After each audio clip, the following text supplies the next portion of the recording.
So over here on the NA version of the game, we do have the Seraph main interlude being made free for all players, and I know a lot of my older players aren't really going to need a guide for this, but I am expecting some newer players to kind of want to know what to expect going into this main interlude over here, because they might have heard about the big bad Kiara, the strong King Protea fight, and I just want to break it down for them real quick and more or less ease some of those anxieties they might have about this, because it's really not all that difficult. You got to understand that Seraph was released as a part of 1.5, but instead of being a main story chapter, it was like a tie-in collaboration event type deal. But that's about the power level that you should be expecting. If you've gotten through, any of the Lost Belts, I would say the Surtur fight, the Qi Shi Huang fight, the Arjuna altar fight, and the tree fight at the very end of Lost Belt 4, you should be more than well equipped to take on some of these battles. I mean, they do want you to at least complete Solomon to unlock this main interlude, so you're at least going to have some experience in taking down some larger enemies like Tiamat. You'll have some experience with gimmick battles like, say, Gawain, Tristan, Lancelot, Mordred. Even though they're not that insane, it'll kind of get you in the right mindset for what you should be expecting. But Seraph can be divided into three main areas. You have your main quests, your wanted quests, and your detour quests. You also technically have the re-challengeable memorial quest, but we'll talk about that in a second. Your wanted quests are probably the ones that you have to concern yourself with the least, because they are very, very easy. Most frequently, you're just going to find yourself fighting some kind of saber enemy, whether it be like a Siegfried, a Ku,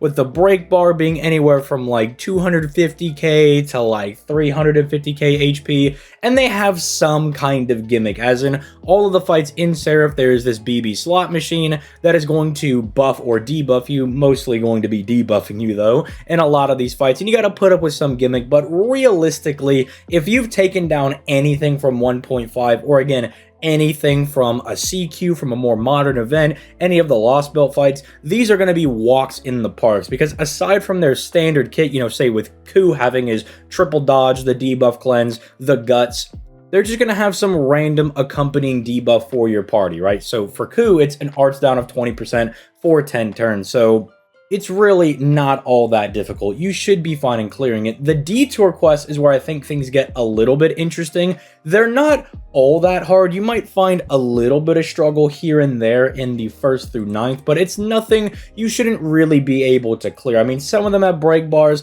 some of them don't. Realistically, you're probably going to try to farm these, I imagine. Most people will try to bring like a regular farming team comp, and especially if you have a buster team comp, you probably will just farm through these. They're not all that difficult, except for the 10th one. The 10th one is where things start to get a little bit nuts. This is the infamous King Protea fight, which does give you a lore if you're able to complete it, which is really, really nice, but it is quite, I don't want to say difficult, but annoying to do. So she has 2 million HP, and essentially you have to fight our King Protea. Every single turn, she's going to be stacking a massive 500,000 HP, and then you have to survive until the 21st turn where the max HP status gets deactivated. So she's going to be insanely beefy. You're going to need some insane sustain. Things like Merlin and Castoria are really good, but also keep in mind, she's an alter ego, so against your riders, against your casters, your assassins, she's going to be super effective. Someone like Reigns would be kind of good, as Reigns can make, say, your Merlin, if you're using him for sustain to keep you around, they can make him take neutral damage and kind of negate the disadvantage that he would have against an alter ego. But regardless, bring your favorite sustain team. I mean, even if you just want to have your front line be a bunch of sustainy guys to make it to that 21st turn, that's perfectly fine, because once you make it to that 21st turn, basically every 6-ish turns after that, she will stop, stacking her buffs and give herself damage resistance down, which essentially says that's where you want to start trying to one-shot her. That's where you want to try to do as much damage as humanly possible to start whittling her down, because she's going to be big, but that damage resistance down is very, very insane. It will allow you to capitalize and do a lot of damage to her. Now, also keep in mind, the reason I'm saying you need a sustain team is not just because you gotta be there for like 21 turns, but she also has a 3-tick NP, meaning you should expect to get blasted by an AoE NP every 3 turns, which is kind of what makes this a little bit annoying. Not only do you have to survive for a very, very long time, but she's also NPing very frequently. Now, thankfully, she doesn't have like Pierce Invul, Pierce Defense, Sure Hit, nothing like that. So if you set up Solemn Defense, she's not removing that. If you use Merlin's Illusion skill, she's not removing that. If you stack a bunch of defense with, say, Reigns and Waver and get a whole bunch of damage cut and all that good stuff, you should also be fine doing that. But just keep in mind, you gotta be there for a while. And I know a lot of people are gonna put this one off, but take it from me, someone who has pretty much burned through all of their lures, you're gonna get to a point where every lure is going to matter. So at some point, you know, you're just gonna need to grab a bucket of popcorn, put on your favorite movie, hop in a VC call with the boys, do whatever you want, you know, because it's gonna be a pretty big slobber knocker of a fight, and just make sure you just grind it out, because you only gotta do it once, and once you do it, you're done. There are also plenty of team comps out on other creators' channels that you can just surely look up King Protea 2 million HP fight, and you can look for different team comps that maybe work for your box. You can also come into the Discord channel, which is going to be linked in the description down below. And if you go to our FGO chat, if I'm not available to help you, someone else can definitely help you out. If you maybe have a very specific box, or I know a lot of people are very weird about clearing things with specific units. I like to clear most of my boss fights with either Morgan or Gilgamesh, as they're some of my favorite characters. I get that. So if you're like, hey, I really want to beat this fight with Nero Bride or something, right? I really want to go for the lore accurate fight or something, we can definitely help you out with that. But just know you're going to be in for a long one. Now, as far as the main story is concerned, there's no real notable hard fights. And I know some people would be like, well, what about the Suzuka fight? What about Melt Lilith? What about Passion Lip over there? A lot of these fights really aren't all that difficult. I mean, sure, the BB fight, she summons a bunch of random servants to help her out,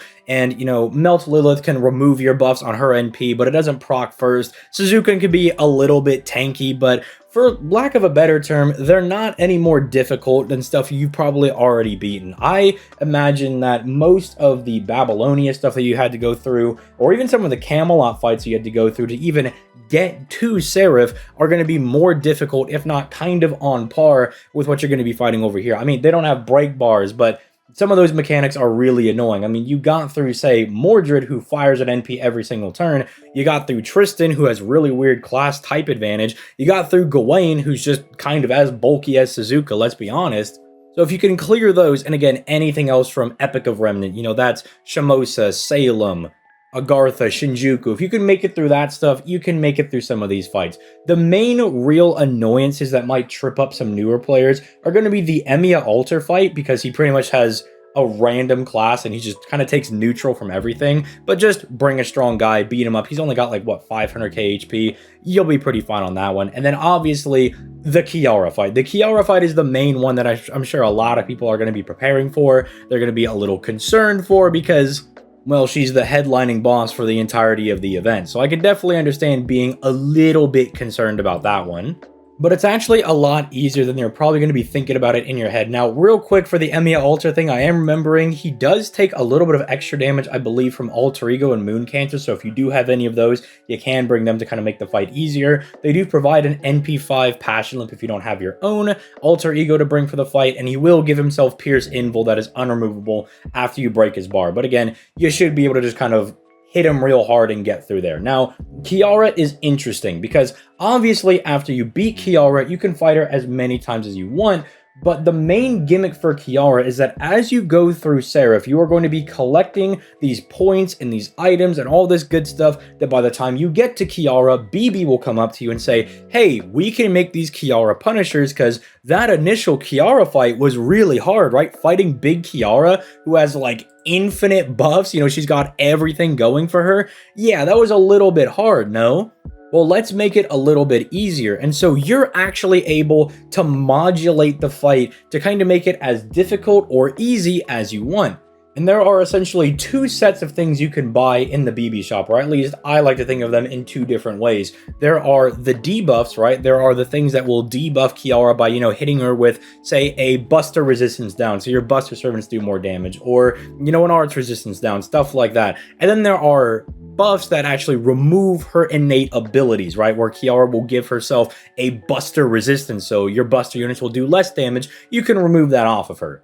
And you don't have to worry about doing specific quests or anything. You'll kind of get enough to make all of these things go away off of Kiara and to hit her with all the debuffs as you play through the story naturally. So don't even worry about like, do I gotta go farm in a specific order? Do I gotta go grab a specific item? No. You'll be fine. The game pretty much handholds you in this main interlude version. So you'll have everything you need to just completely wash Kiara if you would like to. And so you can kind of go in and try to fight the full power Kiara if you would like. You can try to just remove her buffs but not debuff her at all if you kind of want a normal fight. You can hit her with all the debuffs in the world if you just kind of want to steamroll her and kind of move your way through. Because at the end of the day, you can always re-challenge her again later if you're like, you know what? Can this person actually take on the normal Kiara, right? Can they fight the one where I don't debuff her, but, you know, I just remove all of her kind of gimmicky buffs?